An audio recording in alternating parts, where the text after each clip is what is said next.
నాకు పుడితే పాపే పుట్టాలి అని గట్టిగా కోరుకుని ఉంటాను. అందుకేనేమో ఆ దేవుడు ఈ బుట్ట బొమ్మను తెచ్చి నాకిచ్చేశాడు.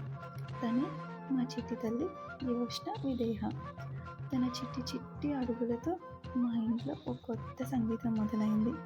తన అమాయకత్వంతో మా అందరి మనసులు దోచేసింది. అంతేకాదు, తన బోసి నవ్వులతో ఇల్లంతా సందడితో నింపేస్తుంది. ఇంకా తన చిలిపి పనులతో అందరినీ కట్టిపడేస్తుంది. ఒకచోట కుదురుగా ఉండనే ఉండదు. తన అల్లరితో అందరినీ పరుగులు తీయిస్తుంది. కళ్ళు మూసి తెరిచేలోపు మన ముందు నుంచి మాయమైపోతుంది. మాకు ఎన్ని ఇబ్బందులున్నా ఒక్కసారి మా చిట్టి తల్లి నవ్వు చూస్తే చాలు, అన్నీ ఇట్టే ఎగిరిపోతాయి. ఈ క్షణాలు ఏవి తిరిగి రావు కదా. అందుకే ప్రతి క్షణం మాకు జ్ఞాపకం, ప్రతి నవ్వు మాకు పుస్తకం.